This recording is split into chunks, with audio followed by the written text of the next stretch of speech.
What? 2,000 subscribers? That's crazy. Why? Why are you guys here?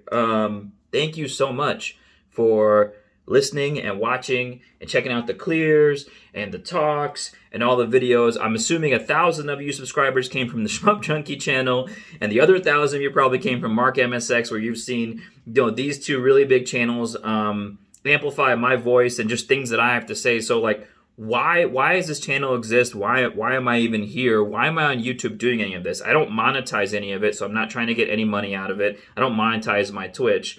And it's all shmup focused, right? So let me tell you a little bit about what got us here, or what got me here, along with everyone else.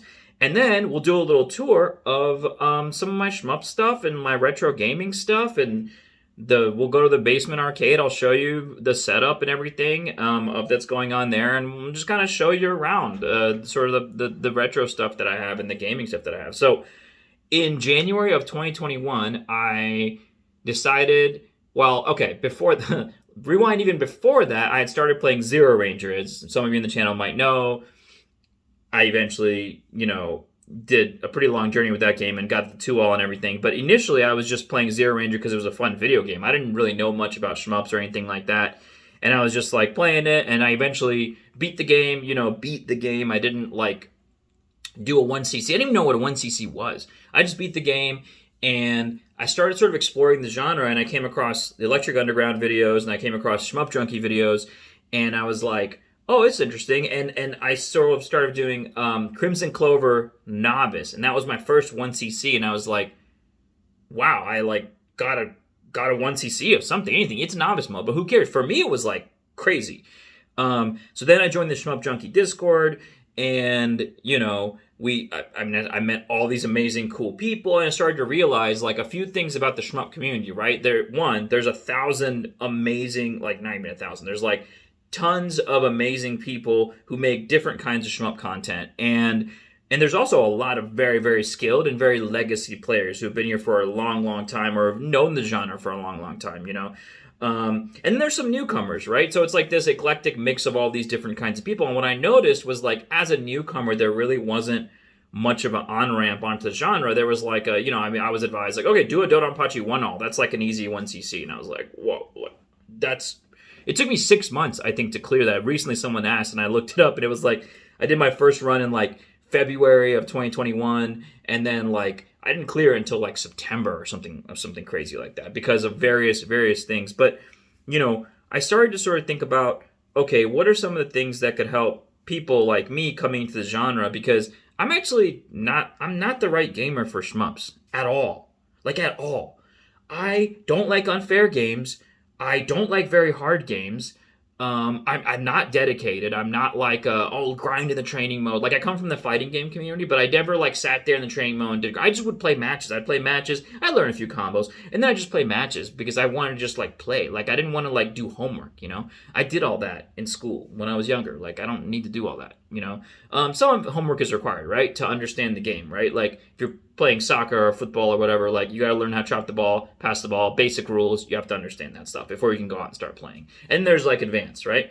So is this genre even right for me? Like, it shouldn't be. It shouldn't be. Because everyone is doing these super hard games, super difficult, and they're going in training mode, do all these things, and they're understanding, they're memorizing stuff. I'm terrible at memorizing anything. So why am I sitting here with 200 1cc's videos, let's say 1cc videos are on the channel, right? Just my 200th up there. What is going on? Why am I even here? That's the first thing. The second thing I noticed was that there's just a lot of people who are really, really good at these games and like don't have a voice at all. Like Mark talks about his thing, Electric Underground, Mark MSX, and Shmup Junkie talks about his thing, and they have their own channels. And you've got Bullet Heaven, right? You've got other people. Now you've got even more people. But before it was just really those three guys and maybe like SCG Weekly, a couple other folks, right? But even in those channels, like, you didn't really get to see players tackle games as much and talk about it, like that process. And also you didn't really get to see it happen live. So I thought of an idea where let's start playing games completely blind live, because, what I started to understand is that this is the genre for me. And it's not all memorization. And it's not all memorizing pixels. It is intuitive. It's actually very logical.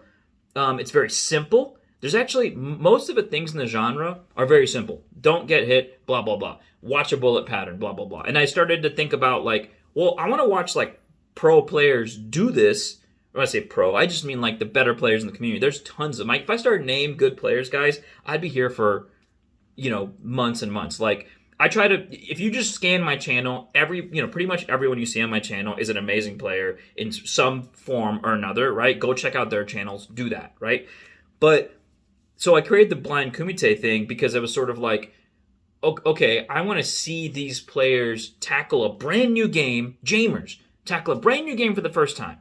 Watch them hit that first enemy. Are they going to go past it? Are they going to just get crushed by that first thing that you get crushed by, that I get crushed by? Like, how real is the skill of this game versus the memorization aspect, which I don't like, right? Like, and I'm well spoken about this. Everyone knows I'm not a big fan of the memo side. I really like skill, right? And I really like intuition. And what you find out is that the genre is actually great for a gamer like me. Once you get a modicum of skill, I mean, you'll see there's clears on my channel that are blind. Like, I just got the game, I put it in credit, and sure, the game is easier, but 4 years ago, how would that have happened? No chance, right? No chance I would have died. And I think that in and of itself, and then if you see blind kumite, you see people learning the game and trying to intuit what's going on, you understand this is a genre of skill. And it's not reflexive skill. It's strategic skill, right? It's not, watch, 100 millionths of a second, boom, I fucking 19 frame reacted to that bullet. That is not what this is. This is reading the game. This is learning where to stand. This is, understanding what's a good weapon off the bat. Understanding what's a good, technique off the bat. Do I point blank this thing? Do I stay here? Do I just ignore this enemy? Like, all of those things are skill-based. They're not memorization-based. These people do not know these games, and they're clearing them. Chinopolis cleared Crisis Wing, which is, I would say, like a more Truxton style, like more traditional style. It's not a Danmaku, really, at all. He did it during our Blind Kumite. Spoilers, right? But that's what I started to find interesting about the genre, is that it actually is for me. It shouldn't be, but it is, and that's the aspect of the genre I think people ignore completely. Like, all you guys sitting out there like watching and serving my videos, some of you are like, oh, that's easy, you're a trash player. I am a trash player. I am. I'm bad. That's okay. But everyone else was watching going like, whoa, you're amazing. That's the thing. You guys can all be just as good, easily. I mean, the dedication that I put towards the genre, I think was very high. I played it a ton for the last 4 years. I'm putting events on. I do tutorials. I try to do all these things. It's not to get subs to make money or anything like that. It's to showcase other people usually, or to put my voice out there for something that I don't think is being explained very well. Like, I want to fill a gap, right? I don't want to compete, And that's the stuff that I think the genre needs, right? Is more explanations of how to get people enjoying these games who are crap gamers like me. I'm an okay gamer, right? Like, I'm not a good video gamer, but the genre can be for me. And I've cleared arcade games, I've cleared console games, and it's all based on the skill that I developed and built up over time by playing many, many different games. And I'll sit here and tell you right now that, like, I don't think I'm going to be tackling a lot of hard games. I'm pretty much done with that. Like, I don't want to do that process. If you're here for the most hardest at 1cc's ever, like, you'll find me showcasing someone else's hard 1cc, not my own. It's unlikely. It's unlikely. I'm here to have fun. I'm here to have a good time. I'm here to explain some games, right? Put on some events, help some people get their voices out there. I mean, why do I have 2,000 subscribers anyways compared to, like, Chinopolis, compared to, like, M. Night, compared to, like, all these other people who put more effort? It's because I have a big fucking mouth. That's the reason. But I think ultimately, like, this channel is for that, right? It's for taking those things, putting them in one place so you guys can see the best players. I'll pick their brains. I'll poke fun at them. It'll be a good time, right? That's all I'm here to do. And so if you guys are here to do that with me, hell yeah. Let's keep going and let's keep doing that. I mean, I don't claim to be a good player. I'm definitely not the strategic tour de force. Like I cannot show you how to get the best score in a game. That's not where I sit. I basically sit in that you can do it too sort of aspect, right? And again, remember, not a memorization gamer. Don't did I clear a total plan shmup? Yes. Did I like it? No, I didn't. It wasn't that fun. I have never cleared an R-Type game. I've cleared like one Gradius game, and it was on the Game Boy. Like, if you are the person who sees all those games and goes, that's too hard, that's really like unfair and dumb, there's at least 200 to 300 to 500 other games that don't behave that way for you in this genre, and that's what makes it really, really fun. It is a genre about skill. It is a genre about building skill and then opening up new opportunities and getting new experiences, and really opening sort of like doors for yourself in a way that I have not seen really any other genre do it like this. And there's also infinite games. I mean, I'm looking over there. I have like 5, maybe 6 1cc's ready to post for the channel. I've got a couple. We got a tier list we got to post. We got a kumite for Yagawa's first game that we got to post. It's archaeology, right? It's just putting games out there for people to see and have a good time doing it. Some of it's also like, I like to pick old games because then we're forced to figure out how to even make these games run. Like, can we even run this on a computer? Like, there's all these aspects to shmups that make it such an interesting and expansive hobby. So, thank you guys for being here. Thank you guys for hanging out. Thank you, Shmup Junkie and Mark MSX and everyone else who had me on their channel for fun. I admin the Shmup Junkie Discord. It is a great place to be. If you join, as long as you're cool and don't try to like poke fun at people. We don't like personal insults. Everything else is good to go. Come in, talk shit about the games, love the game, hate the game. That's part of the fun. That's part of why we're here. We're here to criticize and have a good time and go in and play shit games and good games and everything and have a great time. So join me there. If you ever want to talk to me, I'm pretty active and I will continue to be pretty active there. So again, thank you so much. I feel like this is not a type of video that I usually do, so it's very kind of nerve-wracking for me. It hits my anxiety right here, but I felt like it was worth it to kind of talk to you guys face to face and tell you guys a little bit about sort of my journey and like why I'm here. I've also made shmups, so it goes deep, right? It goes deep. There's a lot. I've done a lot, and I'm not saying that to like toot my own horn. I'm just saying like there's a lot to do.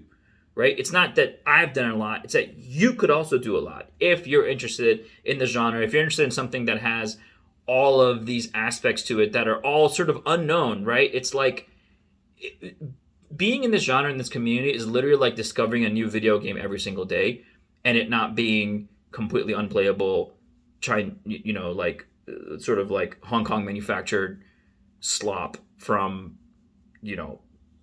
the mobile gaming. Like it's the craziest thing. But it's also not for everyone, right? It's not for people who don't like action games, who don't like game design. Shmups are all about game design. And that's kind of why I started making one, because I have thoughts on game design. I've always had thoughts on game design. But this genre makes my thoughts on game design relevant and accessible. I can actually turn them into games and have people play that and tell me if it's good or not or whatever, right? Incredible, like really, really amazing. So, without further ado, let's do a little tour of like some of the stuff that I've got, and and then we'll sort of wrap this sort of thank you note up. But yeah, talk to you guys here in just 2 seconds. All right, guys, let's start this tour off here. This is sort of my gaming room. This is sort of where all the kumites and all that kind of stuff happens. I'm currently working on developing my game here, the latest in the Cross Gunner universe here, Cross Gunner 2D, which I've got sort of working, kind of working on different things there. This is sort of where I basically like put the kumites up, and I put like one window over here for like, OBS, and then I put another window for the game and like everything else, so I can like do all my commentary and things like that. This is my 14-inch Sony PVM. I can tape that if I want to. You can see that on my channel. That actually bought from Video Game Esoterica. So, hey, what's up, Video Game Esoterica, VGE? Check out their channel. Obviously, everyone probably knows that channel. But yeah, I actually went over, checked out some of the stuff at his house and hung out. And really cool guy, really like nice guy. And yeah, definitely good people. And so we got the Sega Saturn here. I got a Scarlett 18920 sort of audio interface. That's really for my music stuff, but I ended up using it for, just the basics of hooking up games and things like that. Got a PlayStation 2 that's sort of been hacked. Got a 360 that's sort of been hacked. RG360 there, RGH modded, and then that's my main stick, which is Crimson Clover inspired. So I kind of customized. It's a Quamba Obsidian with a Brook in it. So nothing too super fancy there. Some guitars. If I did a music tour, this would take years and years, so we're not going to go over all the music stuff, because this is about games. So here's sort of like my gaming closet. Got some things there. That's actually my first stick that I ever got. I got that in like 2010 or something for Street Fighter 4. It's a TE original, and then I basically modded it over time, just kind of put some art in it and stuff like that. Actually, my wife drew that art, some Marvel art there. Some Doctor Doom stuff happening.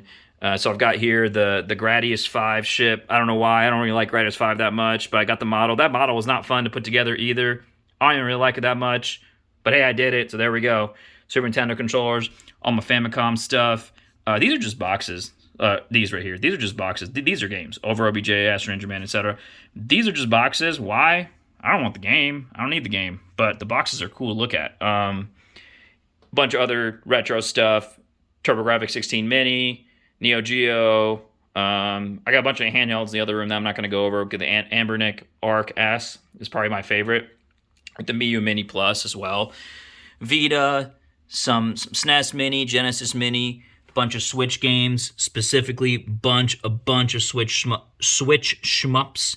I think everything on the left there is a Switch shmup. Yeah, more music stuff. Another stick that I made. This is a stick that I made from Eternal Rivals. I kind of like that stick because that has a RMAF in it, which is a auto fire sort of thing, which is really neat. Got my twin sticks here for virtual on purposes. Y'all know what's going on. Got the HOTAS here. You can see that in my G-Loc video just recently. That's a really fun thing to play Star Fox with, actually. I actually don't think I've cleared a shmup on this Atari knockoff controller. That might have to be something I might have to do.